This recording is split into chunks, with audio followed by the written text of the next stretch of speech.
Alright, so this is the tree we're going to work on today. We had a hurricane come through, Matthew I think was the name of it, and blowed this tree down. The people were actually nice enough to call me and tell me they had it. So right there they are. These are really good bees. This guy I work with, he cut this tree up, no bee suit, nothing else, and didn't get stung. Yellow jackets got him, but not the bees. And he told me, he said, if I hadn't met you, he said, I'd have doused these with some gas and set them on fire. So hopefully we can get these bees out of here and be able to have a good colony or whatever. What I'm going to try to do is maybe cut it about here, one down here, and take the whole tree home with me if I can. Just depends on how heavy that is. So we'll see what's going on. I'd rather do that than try to take it out piece by piece, because this time of year it's middle of October and there are going to be some honey stores and stuff in there, and they'll be destroyed and they'll have to start all over. So we're going to try to do what we can to take the whole tree with us. So we'll see how it goes. Just stick around. Alright, so what I did is I've already smoked them. I'm going to cut that big limb off right quick, and we're going to try to do this without a bee suit on, because these are pretty good bees. So let's see how this goes.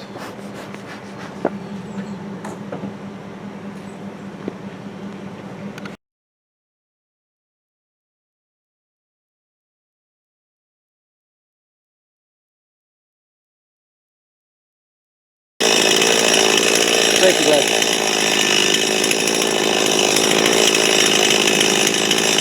So what I'm going to do now, I'm going to start cutting little pieces off and see how big this hive really is, and then I'll be able to tell if I'm going to have to cut this hive out or if I can take the whole tree with me.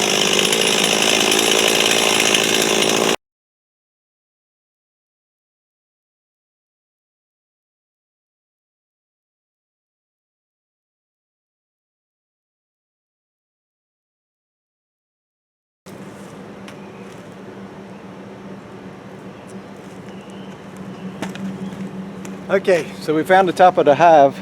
I'll take you over there and get you a little bit closer to look on it.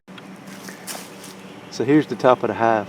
As you can see, the bees aren't all the way up in there, but there is a few. As you can see right in there, if it'll focus on them, but I don't think it will. So our options is I can go ahead and put a piece of board on the top of this and cut off the other end down there and go from there. And I think that's what I'm going to end up doing. I'm trying to get it to focus on them bees. See them right there? So got some plywood in the truck. I'm going to stick a piece of that on there and figure out how to get this tree down without dropping it and breaking the comb loose. So here we go.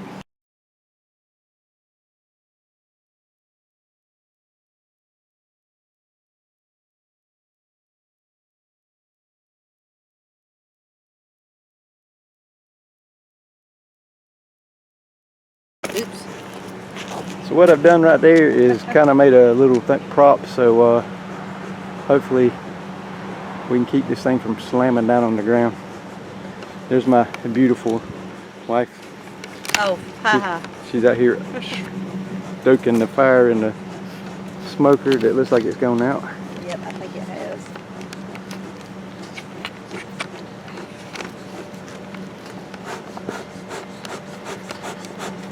I hate this tripod. Do what, babe? I hate my tripod.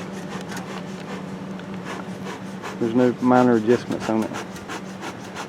So let's see here. We're gonna come down here and try to cut it. I'm gonna say about right here, and hopefully we'll be at the bottom of the hive. Yeah. So we'll pick it up from there. Alrighty, let the good times roll.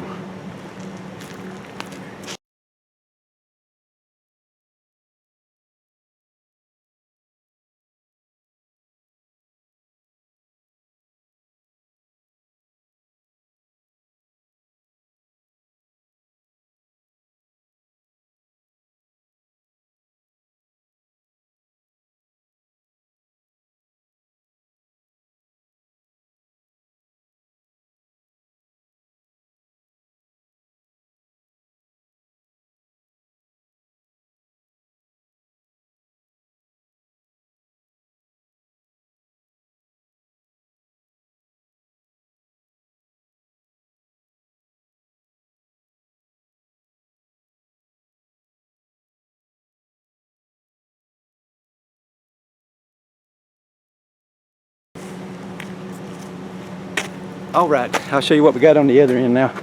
I cut a little long, which is a good thing, and we're gonna be able to have this in a sizable chunk. So I'll take you over there and see what we got. Here's the underside. See the comb and all the little bees. So we're gonna put a bottom on this, and what I'm gonna do is slide it over here to the edge of the woods and let the bees find it again, and I'll come back tonight and get it. So let's put the bottom on it. Alright, we're finna put the bottom on. If you'll notice a while ago, I put some leaves on top of the tree, and that was to keep the sawdust from blowing in the hive so bad. So that was what that was all about, in case you didn't know.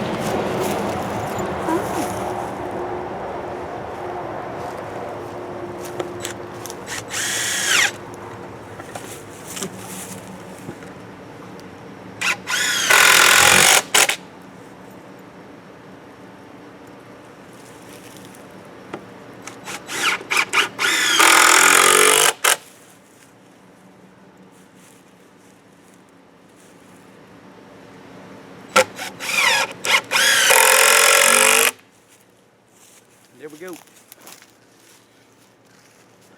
now I'm going to stand it up and let the bees slowly find their way to it. I might end up standing it up in place instead of moving it to the edge of the woods. That way it'll be easier for the bees to find it. So we back the camera up, and I'll show you how I'm going to stand it up.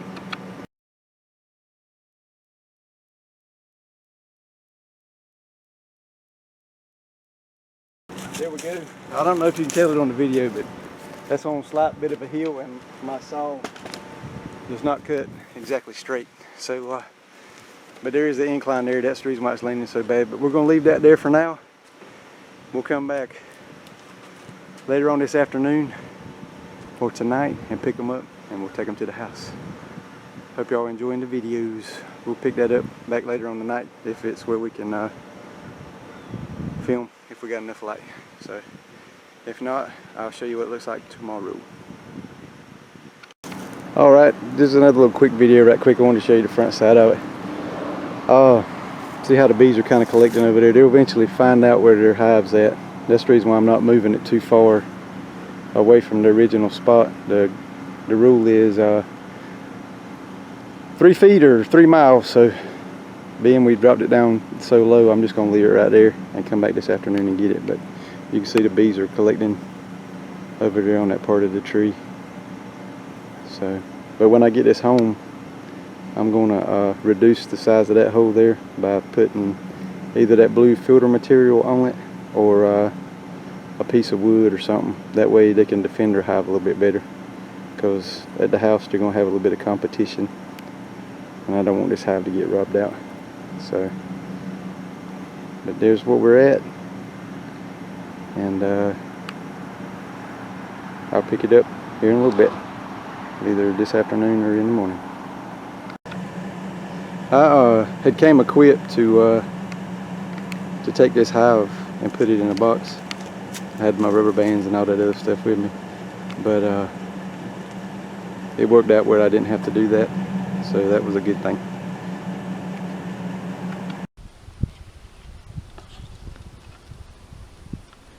Alright, this is Daryl back again, Fishman 76. Here's our bee tree.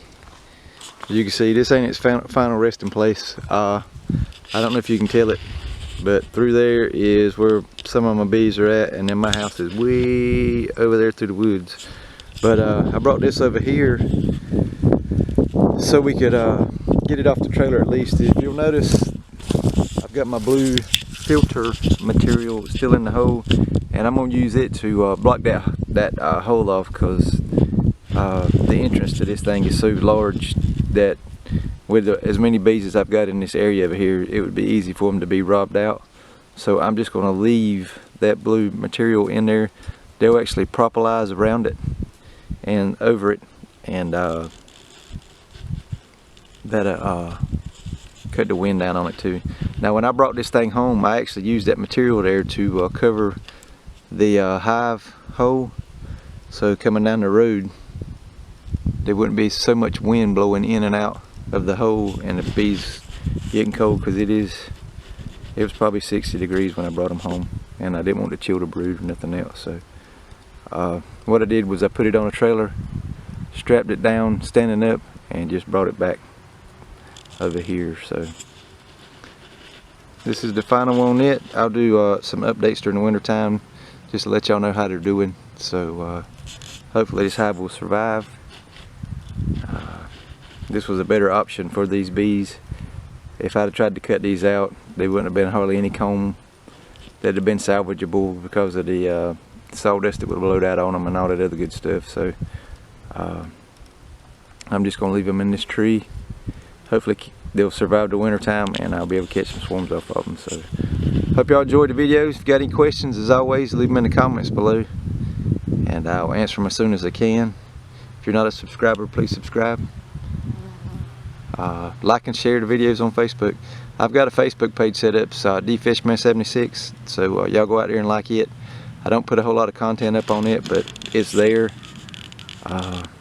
if y'all want to go out and check it out. So hope everybody's doing good, and as always, we'll see you on the next one.